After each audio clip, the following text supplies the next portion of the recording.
तीसरा महीना शुरू हो चुका था।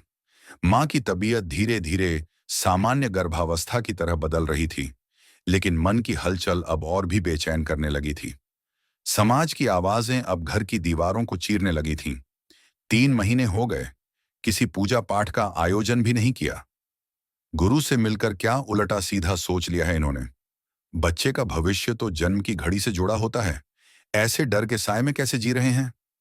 मां इन सवालों को भले अनसुना करने की कोशिश करती रही, पर भीतर ही भीतर वह उन्हें आत्मसात करती जा रही थी।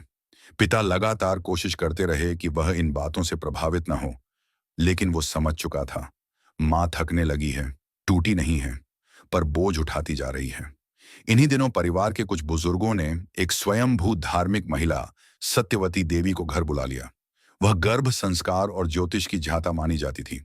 घर में आते ही उसने मां के गर्भ को अपशगुन से जोड़ना शुरू कर दिया।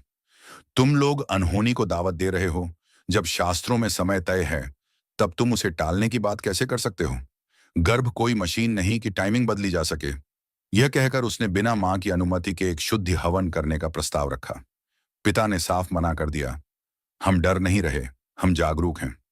लेकिन उस रात जब मां अकेली बैठी थी, सत्यवती देवी चुपचाप उसके पास आई और धीमे स्वर में बोली, तेरे अंदर जो है वो सिर्फ बच्चा नहीं है, वो कुछ और है, कुछ ऐसा जो शांति से बाहर नहीं आएगा। मां का चेहरा सफेद पड़ने लगा। उसे अचानक सीने में जलन और सांस लेने में तकलीफ महसूस हुई।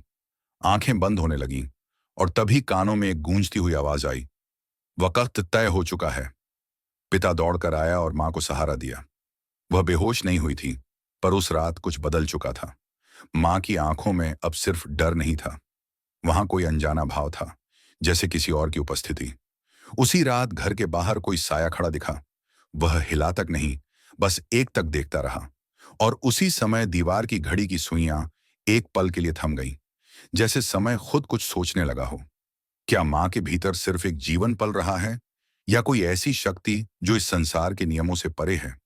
क्या समाज की आवाजें सिर्फ डर हैं, या वे किसी गहरे सच का इशारा कर रही हैं। जवाब अगले अध्याय में छिपा है।